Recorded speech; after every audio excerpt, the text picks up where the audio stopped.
तो हाँ भाई चैंपियंस, क्या हाल है सबके। तो केमिकल बॉन्डिंग का 13वां लेक्चर आज, ठीक है, जिसमें हम पढ़ेंगे हाइड्रोजन बॉन्डिंग। डिटेल में पढ़नी है हमें, कितने प्रकार की होती है, जैसे intermolecular hydrogen bonding, intramolecular hydrogen bonding, तो ये सब पढ़ना है हमें, ठीक है। और सबके लिए IIT JEE NEET and board exams के लिए तो ये एक अच्छा टॉपिक है हाइड्रोजन बॉन्डिंग, और कंसेप्ट भी अच्छा है, तो सब समझ में आ जाएगा इजीली, ठीक है। तो बढ़ते हैं लेक्चर की ओर। तो शुरू करते हैं लेक्चर को हाइड्रोजन बॉन्डिंग से। तो हाइड्रोजन बॉन्डिंग क्या है? ये एक वीक अट्रैक्शन है बिटवीन मॉलिक्यूल्स। जैसे अपने वंडरवाल फोर्स से रहते हैं, वैसे ये एक वीक अट्रैक्शन है। बट ये जो वंडरवाल से है थोड़ा ज्यादा रहेगा, इसकी जो बॉन्ड एनर्जी है, या फिर स्ट्रॉन्ग बॉन्ड बोल सकते हैं इसको वंडरवाल से। तो सबसे स्ट्रॉन्ग बॉन्ड आता है अपना आयनिक बॉन्ड, आयनिक बॉन्ड। उसके बाद आएगा अपना कोवेलेंट बॉन्ड, कोवेलेंट बॉन्ड। उसके बाद आता है अपना हाइड्रोजन बॉन्ड, हाइड्रोजन बॉन्ड। और सबसे लास्ट में आएगा अपना वांडरवाल फोर्सेस, वांडर वाल फोर्सेस, ठीक है। अगर यहाँ पे बात करी जाए बॉन्ड एनर्जी की, तो जो वांडरवाल फोर्स है उसकी जो बॉन्ड एनर्जी है वो है लेस देन 8 किलो कैलोरी पर मोल। तो लेस देन है 8 किलो कैलोरी पर मोल। अगर यहाँ हाइड्रोजन बॉन्ड की बात करी जाए तो ये है 8 और 42 के बीच में, तो यहाँ पे लेस देन 42 किलो कैलोरी पर मोल कर देता हूं मैं, किलो कैलोरी पर मोल, ठीक है। और जो आयनिक बॉन्ड और कोवेलेंट बॉन्ड की बात करें यहाँ पे, तो इनकी जो एनर्जी है वो है, बॉन्ड एनर्जी वो है नियरली 200 किलो कैलोरी पर मोल। तो सबसे स्ट्रॉन्ग बॉन्ड कौन हुए? आयनिक बॉन्ड और कोवेलेंट बॉन्ड। सो आयनिक बॉन्ड की इससे भी ज्यादा रहेगी थोड़ी बहुत कोवेलेंट बॉन्ड से, क्योंकि इसमें रहता है अपना कंप्लीट ट्रांसफर ऑफ इलेक्ट्रॉन्स। जैसे ये जो बनता है आयनिक बॉन्ड बनता है वो मेटल और नॉन मेटल के बीच में बनता है। मेटल इलेक्ट्रॉन लूज करती हैं और जो नॉन मेटल्स हैं वो इलेक्ट्रॉन गेन करती हैं। तो यहाँ कंप्लीट ट्रांसफर ऑफ इलेक्ट्रॉन होता है। तो गेन, और जो इलेक्ट्रॉन को गेन करते हैं मतलब वो स्टेबिलिटी पाने के लिए करती हैं।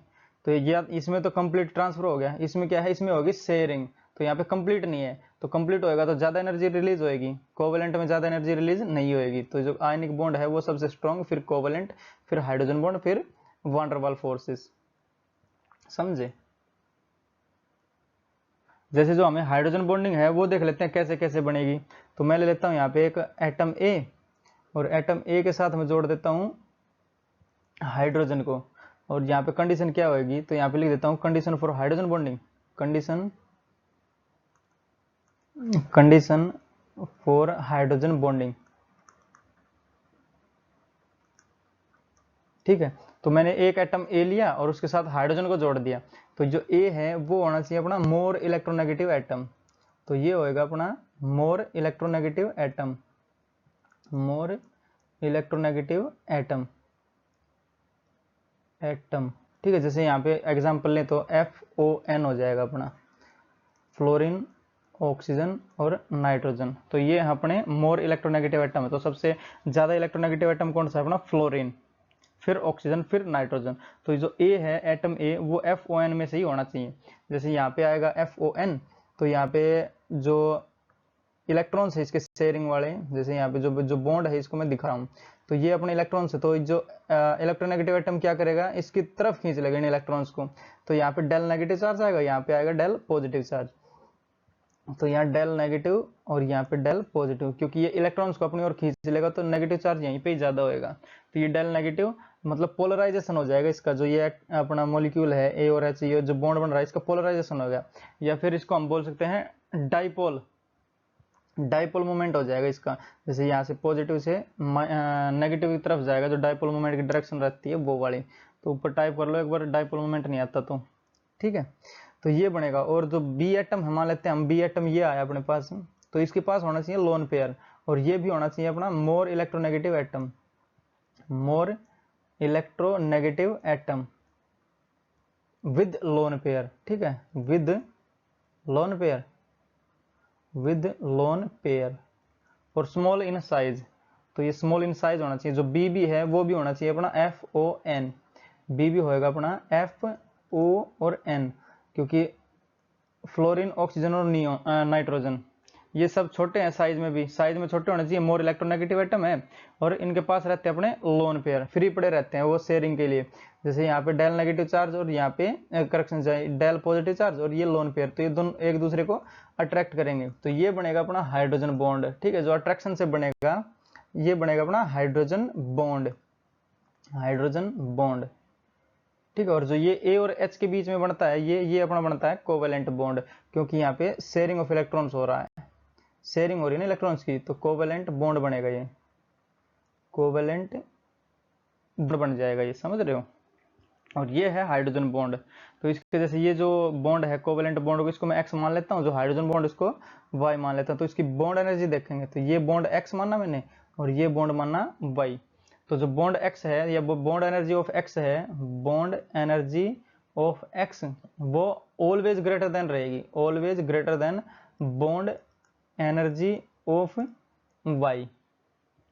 ठीक है, तो ये वाई लिख देता हूँ ऑफ को हटा के, तो बॉन्ड एनर्जी ऑफ वाई। ठीक है, तो हमेशा बड़ा रहेगा, तो एक केस रहेगा जिसमें ये दोनों बराबर रहेंगे, जो हाइड्रोजन बॉन्ड और जो कोवेलेंट बॉन्ड है उनकी जो बॉन्ड एनर्जी है वो सेम आ जाएगी एक केस में, तो वो है अपना HF2- का केस।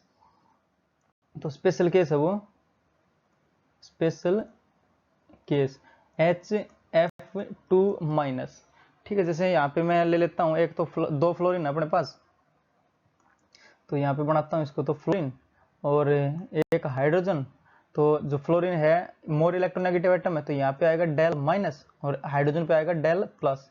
तो जो अपना एटम बी है वो यहाँ से आएगा, तो मान लेते हैं जो अपने पास बी एटम है वो है F नेगेटिव है ना, क्योंकि इस पे माइनस चार्ज लगाया मैंने, और इसके पास है अपने लोन पेयर, लोन पेयर है, और ये क्या करेगा, ये जो लोन पेयर है नेगेटिव चार्ज ऑलरेडी, तो ये स्ट्रॉन्ग अट्रैक्शन बन जाएगा इनके बीच, क्योंकि लोन पेयर भी अट्रैक्ट करेगा और जो नेगेटिव चार्ज है वो भी, मतलब इस पे ज्यादा इलेक्ट्रॉन दे रखे हैं हमने, इसमें ऐड कर रखे हैं, तो ये स्ट्रॉन्ग बॉन्ड बनेगा एक। तो जो रहेगी तो हाइड्रोजन बॉन्डिंग ही, बट ये रहेगा अपना स्ट्रॉन्ग बॉन्ड, तो इसकी जो एनर्जी आएगी वो आएगी 200 किलो कैलोरी पर मोल। ठीक है, 200 किलो कैलोरी पर मोल। और जो अपना ये कोवेलेंट बॉन्ड रहता है इसकी भी एनर्जी इतनी रहती है, तो ये एक केस है HF2- का, इसमें जो बॉन्ड एनर्जी x है वो बराबर रहेगी bond energy of y, bond energy of x बराबर हो जाएगा अपना बॉन्ड एनर्जी ऑफ y। समझे। तो अब देखते हैं जो अपना हाइड्रोजन बॉन्ड बन रहा है ये इसकी स्ट्रेंथ किस किस पे डिपेंड करेगी, तो यहाँ पे लिख लेता हूं मैं जो हाइड्रोजन बॉन्ड की स्ट्रेंथ है, hydrogen bond strength, hydrogen bond strength.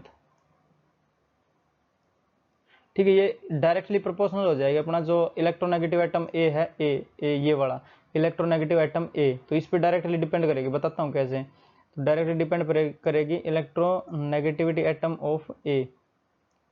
ठीक, ए वाला जो हमने एटम लिया है वो सबसे ज्यादा इलेक्ट्रोनेगेटिव एटम होना चाहिए, जैसे ये फ्लोरीन रहेगा तो ये सबसे स्ट्रॉन्ग रहेगा, जो हाइड्रोजन बॉन्ड बनेगा वो वाला।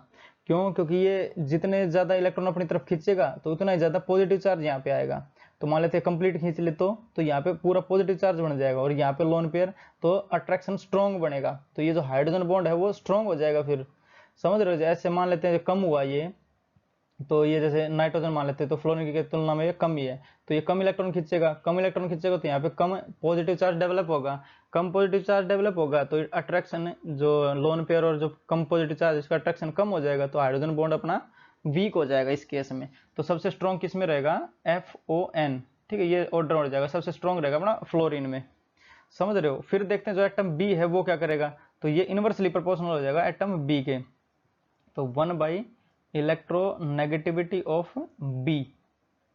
जैसे अपना बी एटम है मोर इलेक्ट्रोनेगेटिव एटम है, तो मतलब ये चाहता है अपने पास इलेक्ट्रॉन खींचना, तो इसके पास तो ऑलरेडी प्लस चार्ज है, तो ये कैसे खींच पाएगा, तो खींच नहीं पाएगा, तो ये स्ट्रॉन्ग वीक बॉन्ड हो जाएगा अपना। क्यों, क्योंकि जो बॉन्डिंग होएगी ही नहीं, क्योंकि ये चाहता है जो बी है मोर इलेक्ट्रोनेगेटिव एटम बी, वो चाहता है इलेक्ट्रॉन खींचना अपनी ओर, तो यहाँ पे ऑलरेडी पॉजिटिव चार्ज है तो खींचेगा कैसे इलेक्ट्रॉन, तो ये बॉन्ड बनेगा ही नहीं इस केस में। समझ, या फिर वीक बॉन्ड रहेगा, थोड़ा अट्रैक्शन तो रहेगा बट वीक बॉन्ड रहेगा, तो ये हाइड्रोजन बॉन्ड वीक हो जाएगा अपना। समझ रहे हो, तो होना चाहिए ये जो अपना इलेक्ट्रोनेगेटिव एटम तो होना चाहिए ये, क्योंकि जो इलेक्ट्रोनेगेटिव एटम रहेगा उसके पास ही लोन पेयर मिलेंगे, क्योंकि ये इलेक्ट्रॉन रख सकता है अपने पास, चार्ज रख सकता है, जो एटम बी है मोर इलेक्ट्रोनेगेटिव एटम, किसी और से खींच के अपने पास इलेक्ट्रॉन रख सकता है वो, और डोनेट भी कर सकता है, क्योंकि स्मॉल साइज हो गया, यहाँ पे लिख देता हूँ स्मॉल साइज भी होना चाहिए, स्मॉल साइज, स्मॉल साइज भी होना चाहिए, ताकि जो इलेक्ट्रॉन रहेगा वो जो अपना चार्ज है वो ज़्यादा हो जाएगा इसका बी एटम का, और स्मॉल साइज हो जाएगा तो इलेक्ट्रॉन रखेगा भी नहीं, बट खींचेगा सबसे ज़्यादा, तो ये रख नहीं पाएगा, तो ये जाके शेयरिंग करेगा यहाँ पे, समझ रहे हो। तो शेयरिंग कैसे करेगा, बट ये तो चाहता है इलेक्ट्रॉन खींचना, खींच नहीं पाएगा पर, बट इसके पास लोन पेयर जरूर होना चाहिए, तो ये मोर इलेक्ट्रोनेगेटिव एटम ही होना चाहिए यहाँ पे, ताकि उसके पास लोन पेयर रहे और यहाँ पे शेयरिंग हो, हाइड्रोजन बॉन्ड बने। तो ये इनवर्सली प्रोपोर्शनल होएगा इलेक्ट्रोनेगेटिविटी ऑफ एटम बी, समझे। जैसे यहाँ पे एक एग्जाम्पल के थ्रू समझा देता हूँ, ठीक है। जैसे यहाँ पे मैं बना रहा हूँ, दो एग्जाम्पल लेता हूँ या फिर कंपैरिजन कर लेता हूँ एक तो, ठीक है। इसका जो एक तो हो जाएगा अपना H2O, तो जैसे O और H और O, ठीक है, ये वाला H2O है, और एक है अपना OH और N, OH और N, ठीक। तो जैसे O तो सेम है दोनों में, तो इलेक्ट्रोनेगेटिविटी ऑफ एटम ए, इससे तो चेक नहीं कर सकते बॉन्ड स्ट्रेंथ किसकी ज़्यादा होएगी, बट हमें चेक करना पड़ेगा इलेक्ट्रोनेगेटिविटी ऑफ बी से। तो इलेक्ट्रोनेगेटिविटी ऑफ बी ज़्यादा मतलब बॉन्ड स्ट्रेंथ कम हो जाएगी।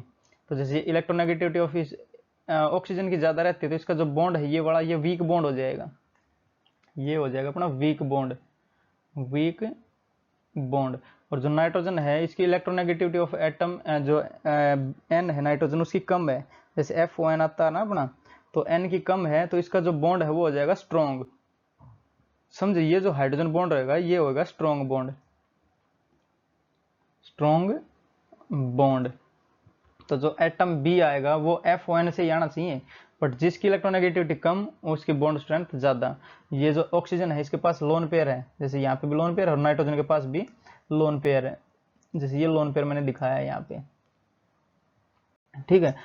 ऑक्सीजन के पास भी है, नाइट्रोजन के पास भी है, ये है मोर इलेक्ट्रोनेगेटिव एटम, मतलब ये चाहता है इससे, जैसे ये यहाँ पे डेल माइनस हो जाएगा, जो ऑक्सीजन है मोर इलेक्ट्रोनेगेटिव है, तो ये डेल माइनस, और यहाँ पे डेल प्लस, ये भी डेल माइनस और ये भी डेल प्लस।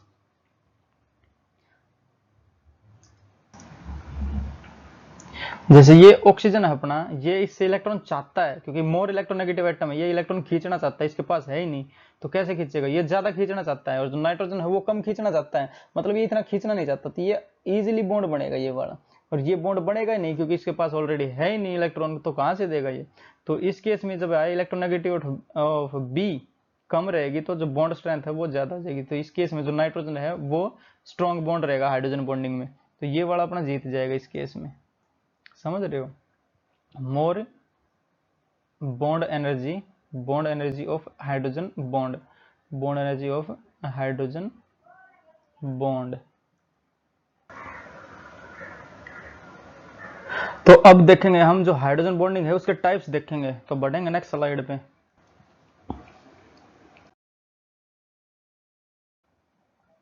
तो अब देखते हैं टाइप्स ऑफ हाइड्रोजन बॉन्डिंग। तो ये दो प्रकार की हाइड्रोजन बॉन्डिंग होती है। जो पहला हो जाएगा अपना, वो होता है अपना inter molecular hydrogen bonding, inter molecular hydrogen bonding, ठीक। और दूसरा हो जाएगा अपना इंट्रामोलिकुलर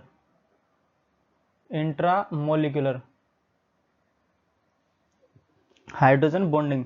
तो इंट्रा मतलब मॉलिक्यूल के अंदर ही बनेगा, जैसे मैं यहाँ पे फिनोल ले लूँ और फिनोल के जो ऑर्थो मेटा और पैरा पोजिशन है उन पे मैं नाइट्रो ग्रुप लगा दूं, ठीक है। तो जो उनके बीच में जो हाइड्रोजन बॉन्डिंग होगी वो आएगी इंट्रा मोलिकुलर, मतलब मॉलिक्यूल के अंदर ही हाइड्रोजन बॉन्डिंग होगी वो,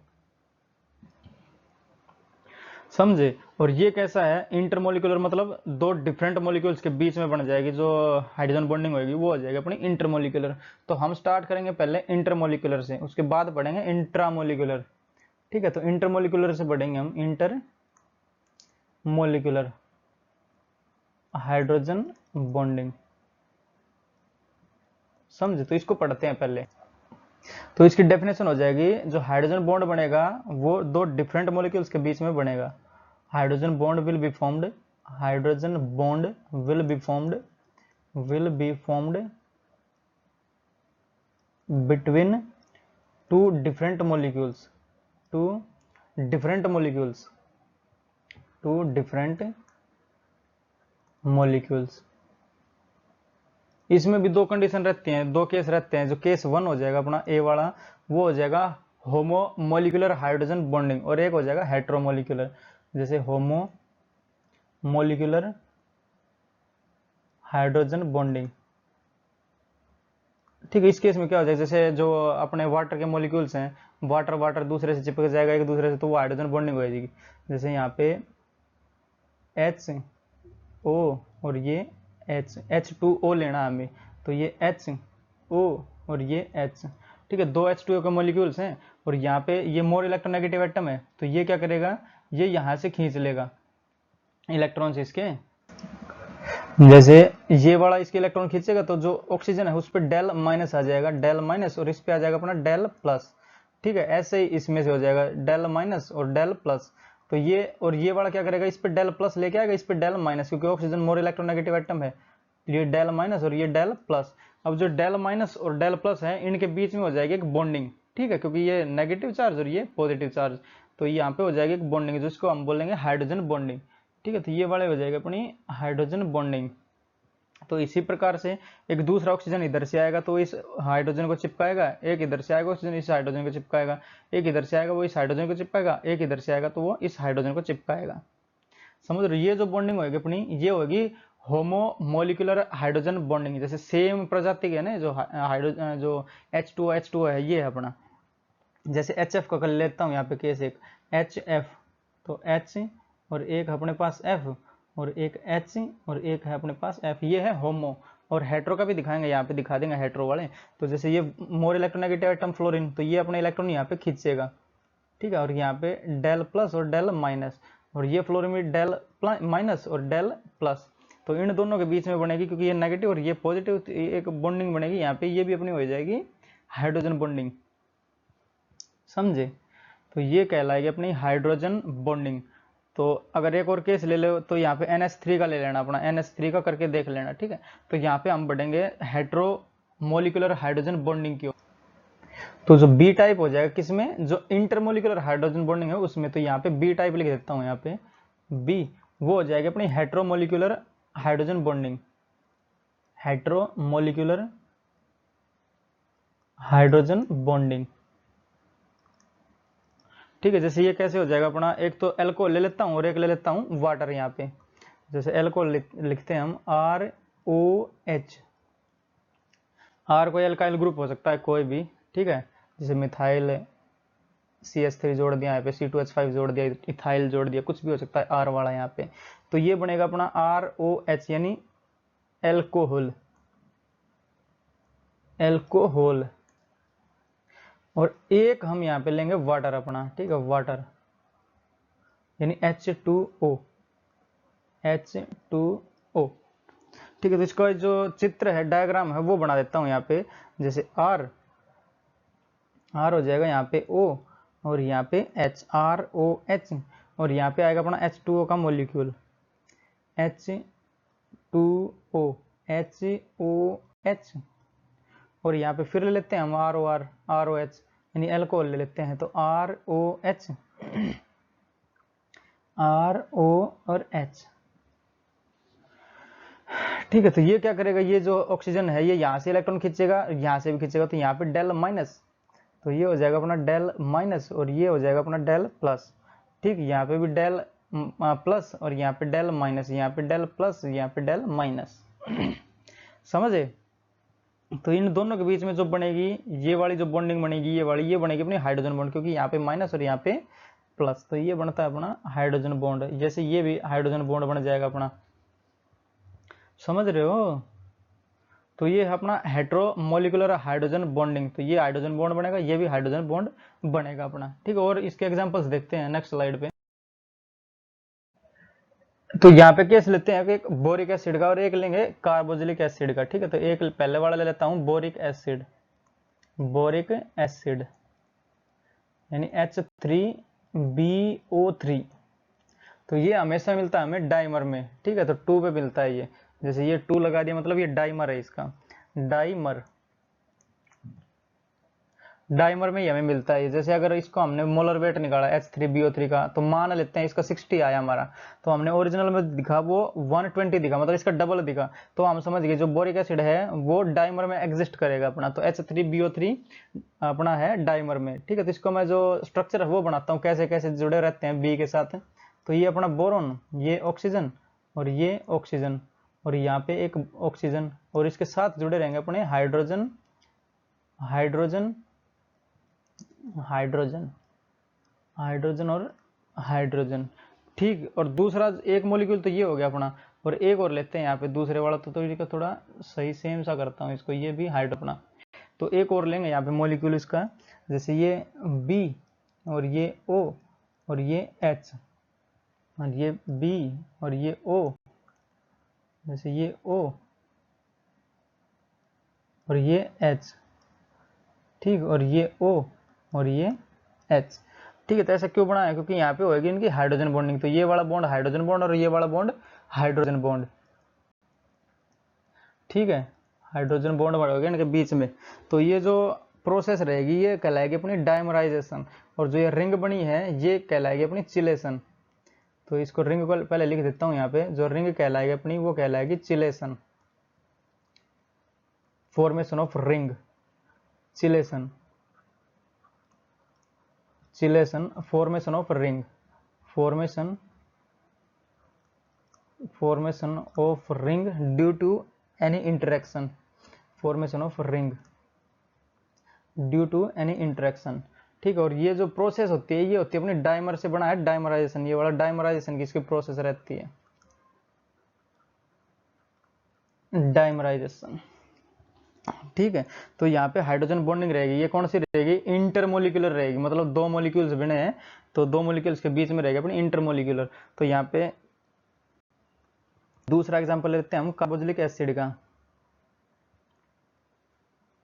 कार्बोक्सिलिक एसिड, ठीक है, RCOOH, RCOOH,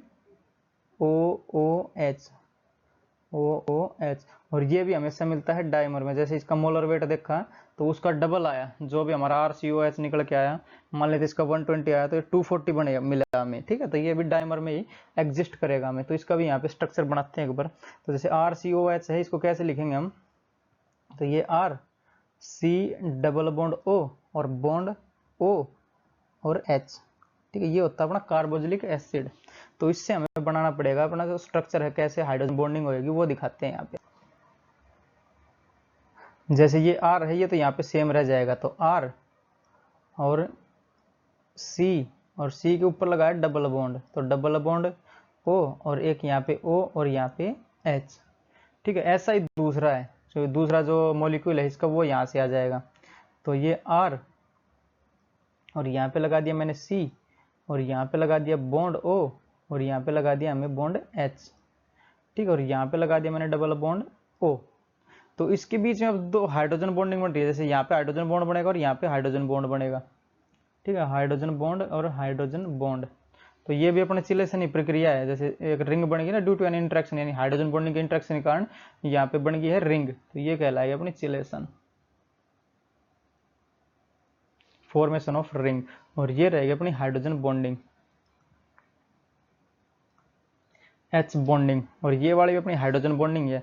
तो ये कौन सी है, इंटरमोलिकुलर हाइड्रोजन बॉन्डिंग। तो इसका नाम दे देता हूं मैं इंटरमोलिकुलर हाइड्रोजन बॉन्डिंग, समझे।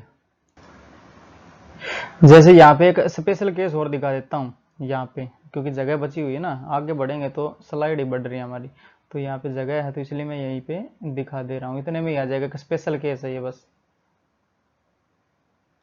समझे।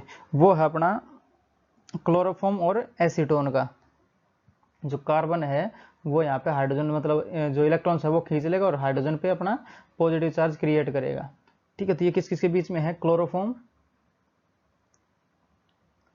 क्लोरोफॉर्म और है अपना एसीटोन या फिर प्रोपेनोन, प्रोपेनॉन, ONE, ठीक है, या फिर एसीटोन बोल सकते हैं इसको, एसीटोन, टोन।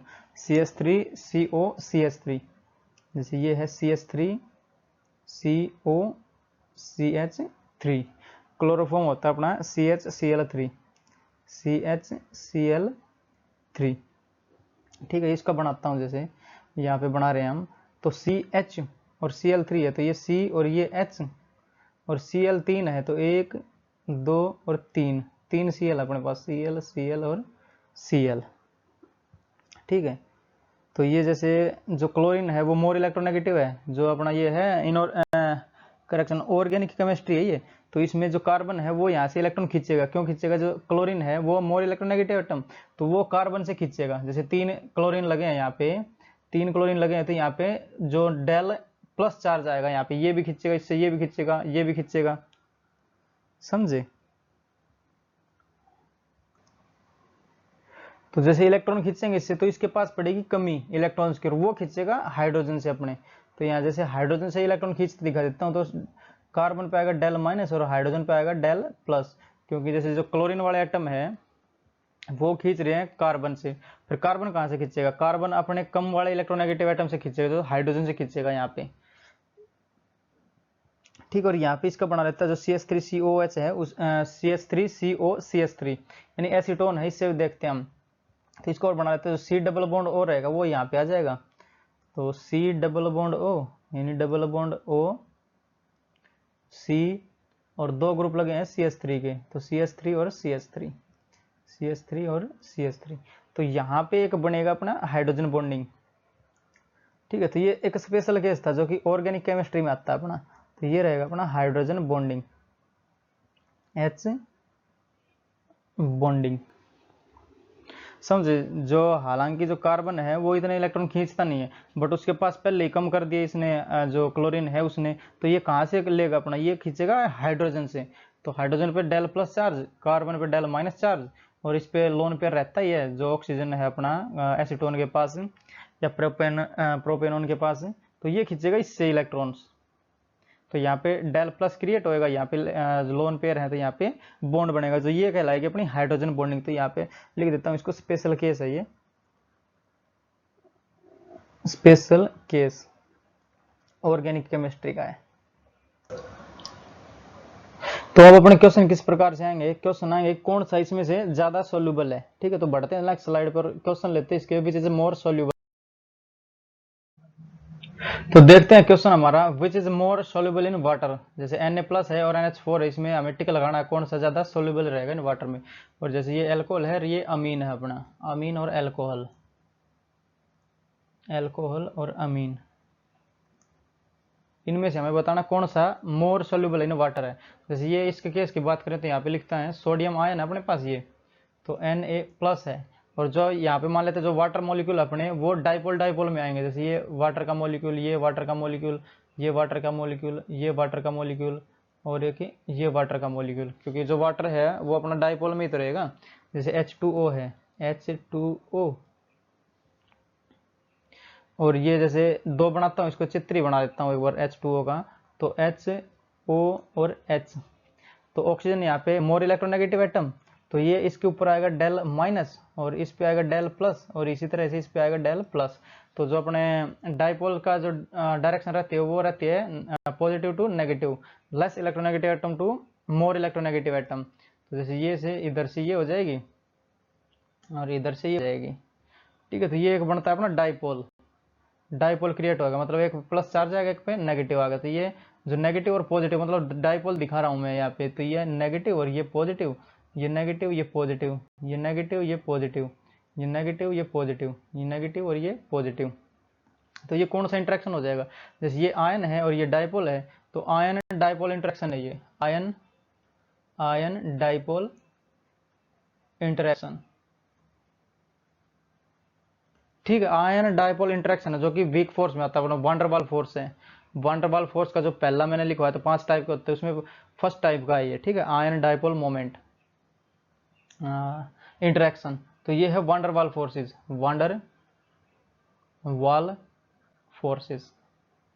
ठीक है, वांडरवाल फोर्सेस हाइड्रोजन बॉन्डिंग से कम होते हैं, क्योंकि जो वांडरवाल फोर्स है पहले वाला ही मैंने बताया था, जो इसकी जो एनर्जी रहती है बॉन्ड एनर्जी, वो लेस देन 8 किलो कैलोरी पर मोल होती है, और जो हाइड्रोजन बॉन्ड है उसकी लेस देन 42 किलो कैलोरी पर मोल, और 8 से ज़्यादा रहती है। तो इस केस में हाइड्रोजन बॉन्डिंग बनी नहीं, ये है वांडरवाल फोर्सेस। तो ये वांडरवाल फोर्सेस के थ्रू अट्रैक्ट हो रहे हैं। NH4 का देखते हैं यहीं पे ही, NH4, जैसे N और H4 है अपने पास, और प्लस भी है, तो जो प्लस चार्ज रहता है वो सेंट्रल एटम पे रहता है। तो 1 2 3 और 4 हाइड्रोजन मैंने यहाँ पे लगा दिया, हाइड्रोजन हाइड्रोजन हाइड्रोजन और हाइड्रोजन। अब अपने पास आता है जो H2O है वो, तो H2O, ठीक है। तो ये इनके बीच में बन जाएगी हाइड्रोजन बॉन्डिंग, क्योंकि ये मोर इलेक्ट्रोनेगेटिव एटम है ये वाला अपना, और ये इन दोनों के बीच में बनेगी हाइड्रोजन बॉन्डिंग, जो कि कई बार बता ही दिया है। तो हाइड्रोजन बॉन्डिंग मोर स्ट्रॉन्ग रहती है, और जो ज़्यादा हाइड्रोजन बॉन्ड बनाएगा वही सोल्यूबल रहेगा वाटर में, क्योंकि वाटर को क्या चाहिए, हाइड्रोजन बॉन्डिंग चाहिए बस। तो हाइड्रोजन बॉन्डिंग बनाएगा ये वाला NH4+, तो ये है H बॉन्ड। तो ये ज़्यादा बनेगा, मतलब ये बनना चाहेगा बॉन्ड, तो NH4+ है वो ज़्यादा सोल्यूबल रहेगा वाटर में, क्योंकि वाटर को क्या चाहिए, वाटर को चाहिए सिर्फ हाइड्रोजन बॉन्डिंग। तो हाइड्रोजन बॉन्डिंग जो बनाएगा वो वाटर में ज़्यादा सोल्यूबल होगा। तो इस केस में NH4+ है वो हाइड्रोजन बॉन्डिंग बना रहा है। जैसे यहाँ से एक वाटर का मोलिक्यूल यहाँ से आ जाएगा, ऑक्सीजन यहाँ पे चिपक जाएगा, एक यहाँ से आ जाएगा, एक यहाँ से आ जाएगा, समझे। तो ये होएगा अपना जो मोर सोल्यूबल इन वाटर है NH4+ है as compare to sodium ion. अब यहाँ इसको देखते हैं, जो ROH है अपना अल्कोहल और अमीन, इनको देखते हैं कैसे कैसे इनके स्ट्रक्चर हैं। जैसे ये है अपना ROH, तो R O और H, जैसे यहाँ पे है अपना H, और अब आएगा यहाँ पे वाटर का मॉलिक्यूल। तो वाटर का मॉलिक्यूल को मैं यहाँ लिख देता हूँ OH और H। यहाँ पे है अपनी हाइड्रोजन बॉन्डिंग, ठीक है। तो हाइड्रोजन बॉन्ड तो बनेगा यहाँ पे, तो H बॉन्ड तो बनेगा, ठीक है। एक बार अमीन का और देख लेते हैं क्या कुछ बनता है। तो अमीन होता है अपना RNH2, जैसे ये दिखाई रखा है मैंने RNH2, तो यहाँ पे R लिख लेता हूँ, R और NH2 है, तो एक H यहाँ पे, एक H यहाँ पे। अब आएगा अपने पास ऑक्सीजन का जो H2O का मॉलिक्यूल है वो आएगा, तो यहाँ पे O और यहाँ पे H और यहाँ पे H, बट यहाँ पे भी हाइड्रोजन बॉन्डिंग तो है, ये है हाइड्रोजन बॉन्डिंग, यहाँ पे हाइड्रोजन बॉन्ड तो बन रहा है दोनों के बीच, बट कौन सा ज्यादा स्ट्रॉन्ग है वो देखा जाएगा। जो ज्यादा स्ट्रॉन्ग बॉन्ड रहेगा वही ज्यादा सोल्यूबल रहेगा इन वाटर में। जैसे AHB, तो यहाँ पे ऑक्सीजन ऑक्सीजन है दोनों, तो जो मैंने बताया था शुरू में AH और ये B, तो जो A एटम है वो ज्यादा इलेक्ट्रोनेगेटिव होना चाहिए, ये कंडीशन थी ना जो कंडीशन फॉर हाइड्रोजन बॉन्डिंग। तो A जो एटम है वो होना चाहिए मोर इलेक्ट्रोनेगेटिव एटम होना चाहिए। तो इसमें ऑक्सीजन और नाइट्रोजन में कौन सा है, यहाँ पे ऑक्सीजन है, यहाँ पे AHB, तो ये AH और ये B। तो इसमें से कौन जीत जाएगा, अपना अल्कोहल जीत जाएगा, क्योंकि A है वो ऑक्सीजन सबसे, जो करेक्शन जो ऑक्सीजन है वो नाइट्रोजन से ज़्यादा इलेक्ट्रोनेगेटिव है, तो ये अल्कोहल जीत जाएगा इस केस में। यही से चेक कर देंगे हम, समझ रहे हो, दूसरे पे जाने की जरूरत ही नहीं पड़ेगी। अगर ये दोनों सेम होते तब जाते B वाले पे। अगर B वाला जिसका कम लेस इलेक्ट्रोनेगेटिव होता है वो उसका ज़्यादा स्ट्रॉन्ग बॉन्ड बन जाता है, और जिसका ज़्यादा स्ट्रॉन्ग बॉन्ड बनता है वो ज़्यादा सोल्यूबल इन वाटर हो जाता, समझ रहे हो। तो इसलिए कहते हैं जो एल्कोहल्स हैं वो ज्यादा सोल्यूबल है वाटर में एज कंपेयर टू अमीन्स, समझे। तो अब देखते हैं जो हाइड्रोजन बॉन्डिंग है वो क्या कहती है बॉइलिंग पॉइंट के बारे में। तो बढ़ेंगे नेक्स्ट स्लाइड पे। तो क्वेश्चन है हमारा HF HCl HBr HI which has high boiling point, या फिर इनको अरेंज करेंगे बॉइलिंग पॉइंट के ऑर्डर में, ठीक है। तो जो मैंने वंडरवाल फोर्सेस था उसमें बताया था पहले ही, जो बॉइलिंग पॉइंट है अपना, बॉइलिंग पॉइंट वो डिपेंड करता है या फिर डायरेक्टली प्रोपोर्शनल होता है मोलर मास के, molar mass.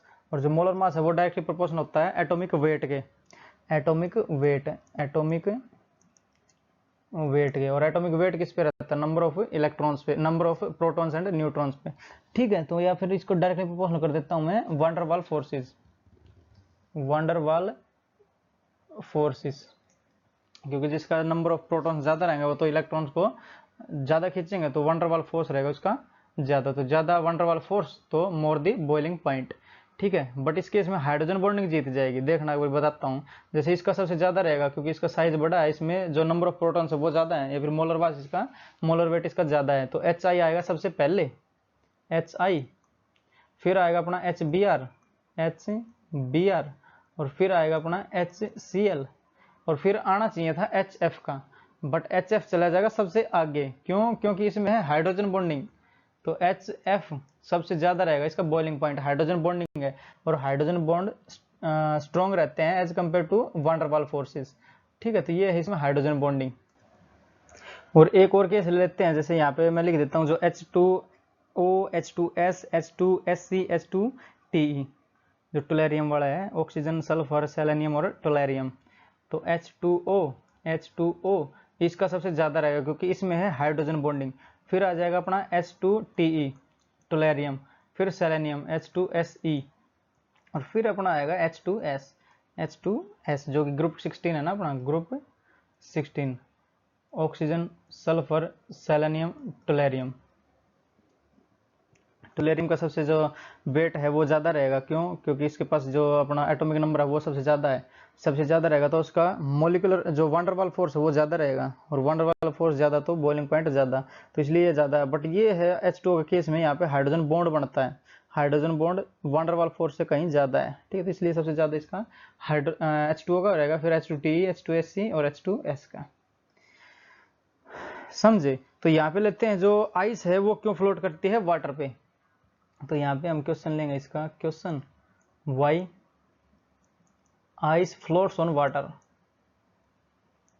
Floats on water.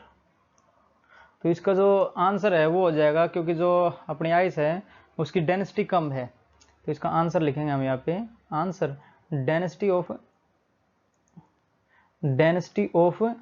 Ice is smaller than water, या फिर lesser than water, ice is lesser than water,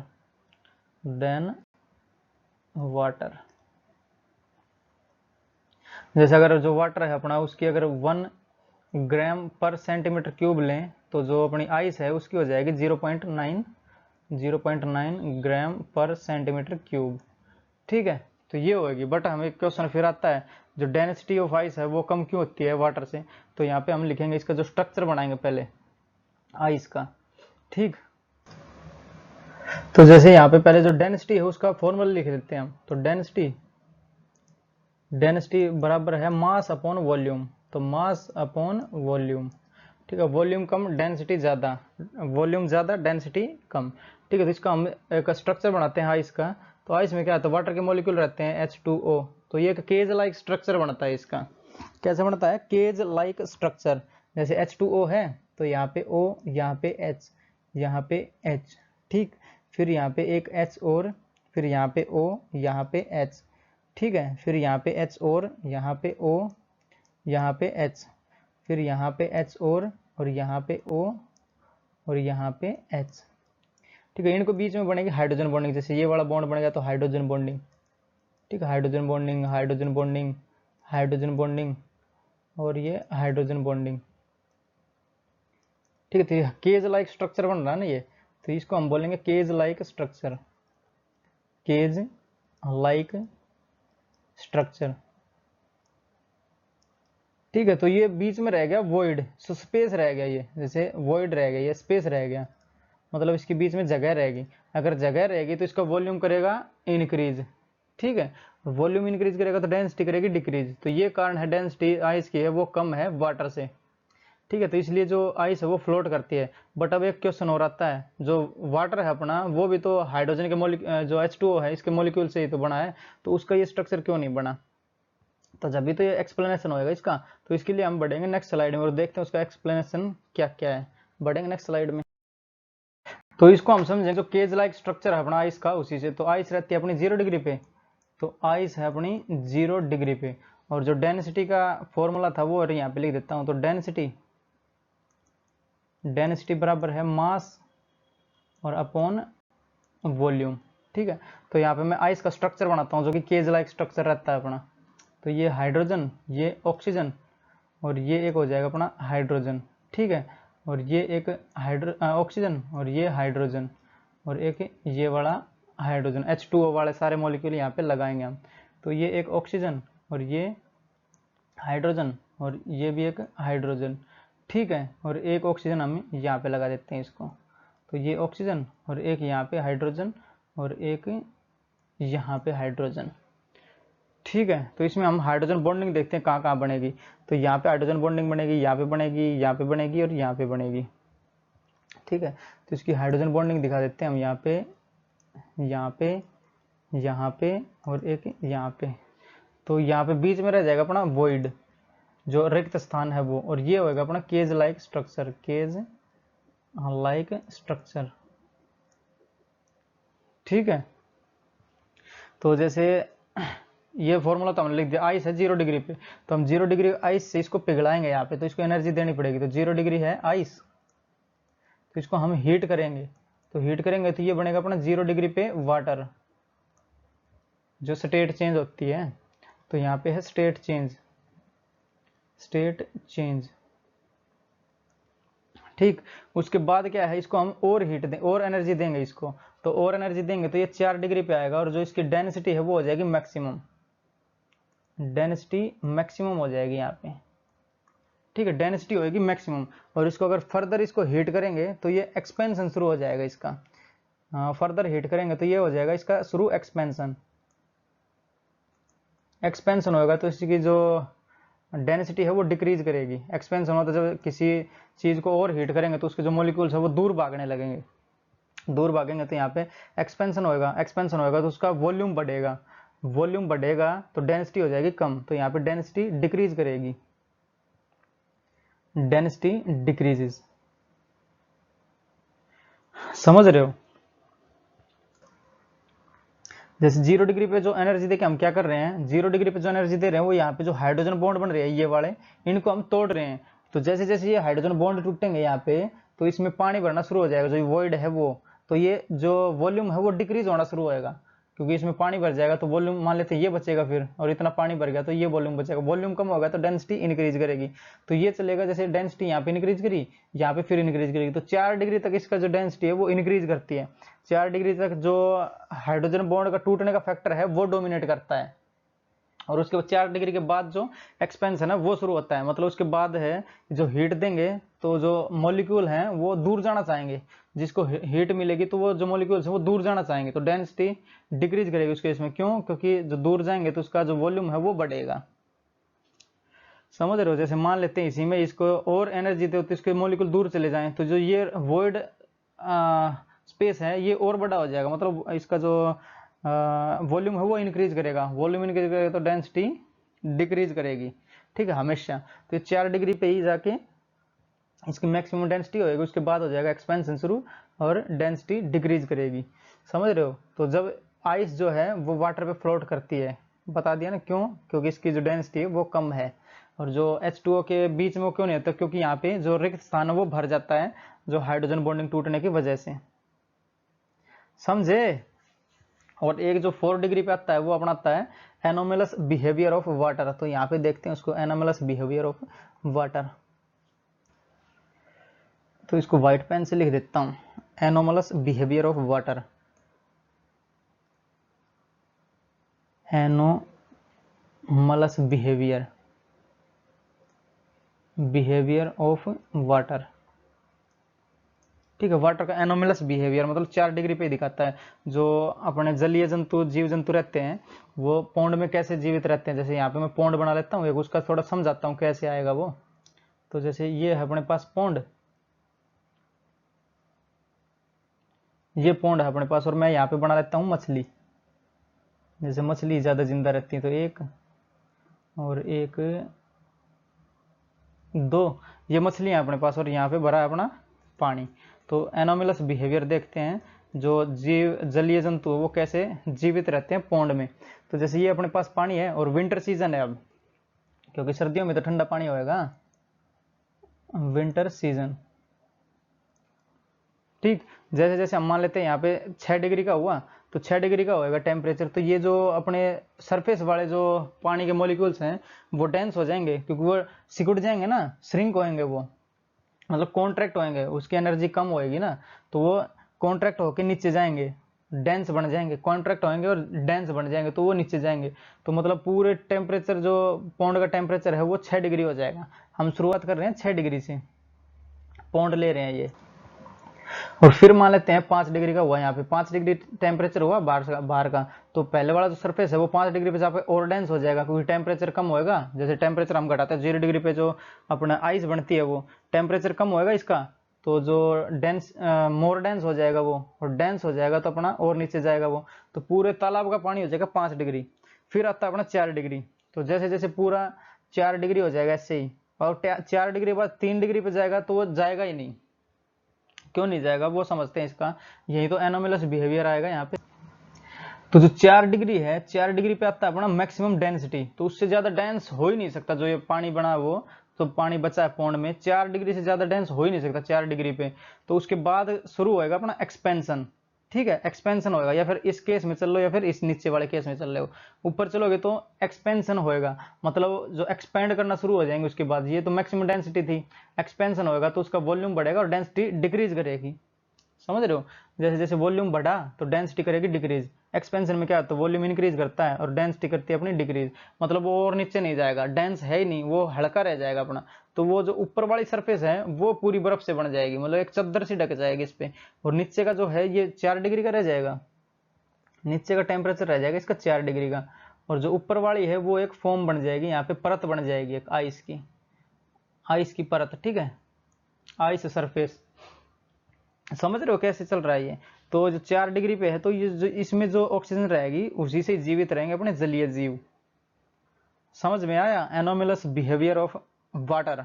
तो ऐसे एक और ले लेते हैं, जैसे जो कोल्ड कंट्रीज रहती हैं उसमें जो स्टेम रहते हैं अपने कोल्ड कंट्रीज में, तो सेकंड एग्जांपल है ये कोल्ड कंट्रीज। कोल्ड कंट्रीज में क्या होता है, जैसे मान लेते हैं यहाँ पे एक अपना पेड़ है और उसका ये तना है, ठीक है, और ये इसकी जड़ गई हुई है नीचे अपने धरती में, और ये एक है जैसे गेहूं का ही वो मान लेते हैं इसको पौधा। तो इसमें क्या करेगा, ये पानी खींचता रहता है अपने जमीन से, पानी खींचेगा तो यहाँ पे पानी रहेगा, अपना जो स्टेम है इसका जो तना है इसमें रहेगा पानी, समझे।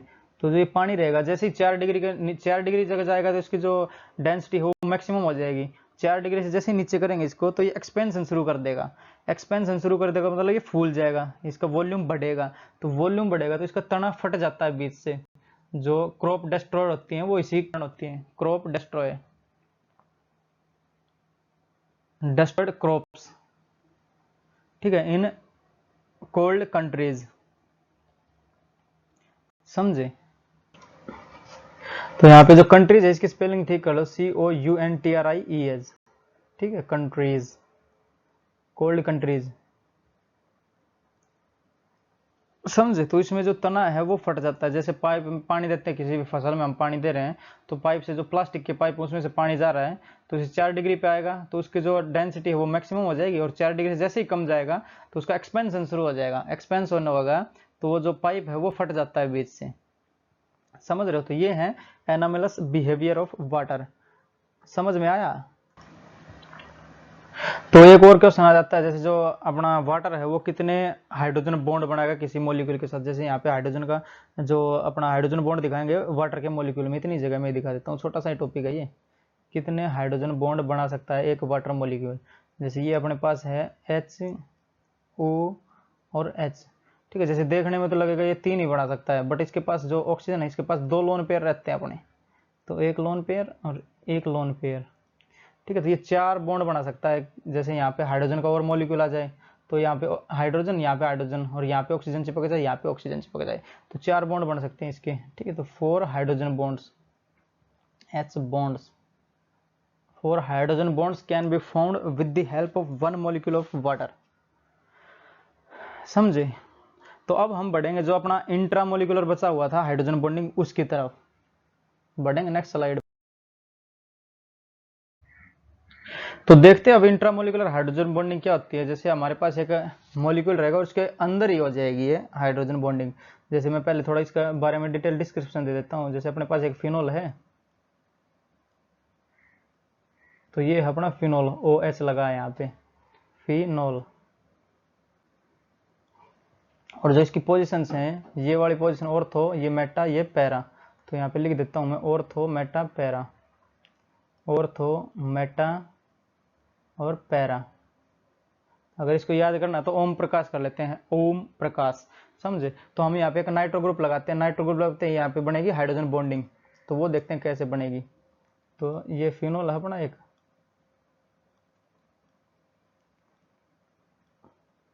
और ये O और ये H, और यहाँ पे मैं लगा देता हूँ nitro group, N double bond O और बॉन्ड O, बॉन्ड O, ठीक है, ये और एक ये H। तो इन दोनों के बीच में जो बॉन्डिंग बनेगी ये होगी अपनी हाइड्रोजन बॉन्डिंग, ठीक है, ये है अपनी हाइड्रोजन बॉन्डिंग, H बॉन्डिंग। ऐसे ये है अपनी इंट्रा, जैसे एक मॉलिक्यूल के अंदर हाइड्रोजन बॉन्डिंग होगी ना ये, तो एक ले लेते हैं जैसे दो मॉलिक्यूल्स के बीच में बनाते हैं, यहाँ पे जो ऑर्थोपिलियम है, यहाँ पे नाइट्रो पे ले लेता हूँ, जो नाइट्रो जो अपना पैरा है इस पे ले लेता हूँ नाइट्रो ग्रुप को। जैसे ये बना लेता हूँ मैं थोड़ा सही सा, चित्र भी अच्छा दिखना चाहिए ना। तो ये है अपना OH, और यहाँ पे लगाता हूँ मैं N डबल बॉन्ड O और बॉन्ड O, और इस पे जो H है वो जुड़ेगा, जो हाइड्रोजन बॉन्डिंग होगी वो यहाँ पे होगी HO, और यहाँ पे जोड़ देंगे हम फिनोल को, ठीक है। तो यहाँ पे N डबल बॉन्ड O और बॉन्ड O, तो जो हाइड्रोजन बॉन्डिंग होगी वो यहाँ पे होगी, ठीक है। ये दो मॉलिक्यूल बन जाएंगे इसके, जो अपने है नाइट्रो, जो पैरा नाइट्रोफिनोल है, तो ये पैरा, ये हो जाएगी अपनी हाइड्रोजन बॉन्डिंग किस किस के बीच में, पैरा नाइट्रोफिनोल, नाइट्रोफिनोल। तो इनका बॉइलिंग पॉइंट पूछ लेते हैं किसका ज़्यादा रहेगा, तो ये वाला जो है इसका ज़्यादा बॉइलिंग पॉइंट रहेगा, वो क्या क्यों रहेगा वो बता देते हैं। जैसे ये और जो पैरा नाइट्रोफिनोल है इस केस में ज़्यादा बॉइलिंग पॉइंट रहेगा, वो क्यों रहेगा, देखो जैसे इसके बीच में तो बन रही है अपनी हाइड्रोजन बॉन्डिंग, और जैसे ये वाला मॉलिक्यूल है और इसका एक ही मॉलिक्यूल लेके आ जाए तो इसने तो बनानी है अपने अंदर ही हाइड्रोजन बॉन्डिंग, तो दूसरे साथ हाइड्रोजन बॉन्डिंग बनाएगा, नहीं बनाएगा, क्योंकि इसके पास कोई हाइड्रोजन खाली ही नहीं है। अब जैसे मैं यहाँ पे इसको लेके आता हूँ एक बार, तो ये कुछ बनेगा इस प्रकार से OH, और ये N डबल बॉन्ड O, और यहाँ पे बन रही है एक हाइड्रोजन बॉन्डिंग, ठीक। ऐसा एक और ले लेता हूँ ये वाला, जैसे ये हो जाएगा अपनी, तो OH और यहाँ पे N डबल बॉन्ड O, तो ये जो बन रही है अपनी ये हाइड्रोजन बॉन्डिंग बन रही है, हाइड्रोजन बॉन्डिंग और हाइड्रोजन बॉन्डिंग, H बॉन्डिंग। तो ये जो दूसरा मॉलिक्यूल जिसका आया ये इसके साथ हाइड्रोजन बॉन्डिंग बनाएगा, नहीं बनाएगा, क्योंकि इसके पास कोई हाइड्रोजन खाली नहीं है। अगर हाइड्रोजन बॉन्ड नहीं बन रहा इसके बीच में, मतलब इसके बीच में दोनों के मॉलिक्यूल्स के बीच में क्या है, वान डेर वाल फोर्स है। तो दोनों के बीच में जो वान डेर वाल फोर्स है और इन दोनों के बीच में क्या है, हाइड्रोजन बॉन्ड। तो हाइड्रोजन बॉन्ड को तोड़ना मुश्किल है और जो वान डेर वाल फोर्स है उसको तोड़ना आसान है। तो इन दोनों के बीच में बनेगी वान डेर वाल फोर्सेज, वान डेर वाल फोर्सेज।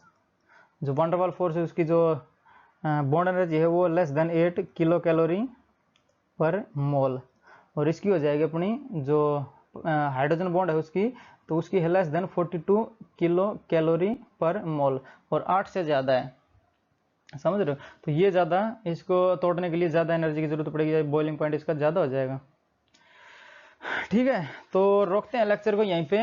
ये सब था अपना इंटर मोलिकुलर हाइड्रोजन बॉन्डिंग या इंट्रा मोलिकुलर हाइड्रोजन बॉन्डिंग, ठीक है। तो अब जो चैप्टर है ये खत्म होता है यहाँ पे, तो कल से शुरू करेंगे अपना नेक्स्ट चैप्टर। तो पढ़ाई करते रहो, ऑल दी वेरी बेस्ट, मिलेंगे नेक्स्ट लेक्चर में।